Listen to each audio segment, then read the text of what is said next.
Well, thousands of businesses and the Treasury and Commerce Departments on high alert tonight after a large and sophisticated global cyber attack. Officials say they were alerted about this attack yesterday, going so far as instructing government workers to disconnect from compromised software. U.S. officials say they have not confirmed who is responsible, but they suspect Russia may be behind it, although Moscow denies any involvement. Questions tonight about the extent of the attack and how much information was compromised. Joining us now is Ben Buchanan, a cybersecurity expert with Georgetown University. Thank you for your time, Ben. Let's start with these hacks in general. We hear about a lot of them. Why is this one such a big deal? This is a far larger scope and sophistication than we've seen in quite a number of years. The extent of this operation touches, as you said, potentially thousands of American businesses, certainly hundreds. It gives the Russians an enormous reach into American society and into American government. And at this point, it could give them access to a lot of information, so much so that we don't yet know how much they may have taken. Well, that was my next question. Do we know how extensive this was? Because it sounds like this was long-running and significant. The best way to think of it at this point is that we know that the Russians had a foundation for an enormous amount of access with this operation into many government agencies, into a large number of American businesses. We don't yet know what they did with that foundation, where they prioritized their time and effort, but we do know they had many months, probably at least 9 months, to carry out this operation. And in that time, they could have gathered quite a bit of information. They're denying it. Any doubt in your mind this was Russia?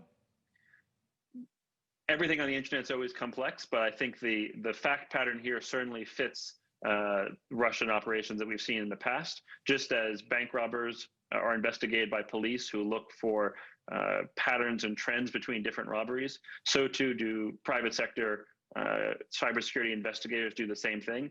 They've tracked these Russian hackers for a long time. This one fits the pattern. How did this work, Ben? Are they looking for information? Is this an effort to install malware? How did it work? In this case, it appears to be a cyber espionage operation through and through. So not a destructive attack, not meant to take computers offline, but meant to gather information from many American businesses, many global businesses likely, and it seems also some government agencies. What are they looking for in these cases? When you're talking about government information in critical federal systems, not to mention these businesses, what could be at stake here, Ben?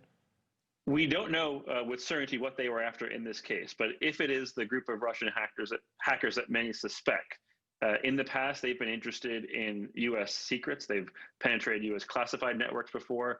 They've been interested in the secrets of private sector corporations and particularly valuable industries like energy, healthcare, automotive manufacturing. And it would stand to reason they're probably after similar sorts of information this time around, just at a much greater scale than what we've seen before. There was an attack in 2015 that was widely blamed on China.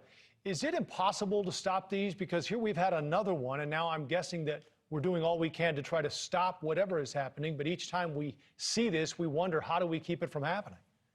There's two ways that we try to stop these things. The first is through deterrence, suggesting to other nations there would be consequences if they did something like this. And the second is through technical defenses, trying to block these operations. I think it's pretty clear after another revelation like the one we had yesterday, we should re-examine both of those sides of the ledger because the status quo is simply not good enough. Who's at risk here, Ben, as far as having their data compromised and their information?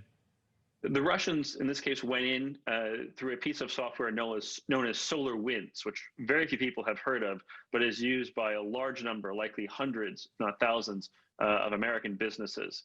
SolarWinds itself suggests that the total number of victims in terms of corporations could be upwards of 18,000. So in this case, the operation targets large organizations using this particular software that the hackers compromised. All right, we are out of time, but Ben Buchanan, thank you very much for joining us. We appreciate your insight and your expertise as cybersecurity expert. Ben, thanks for your time. Thank you.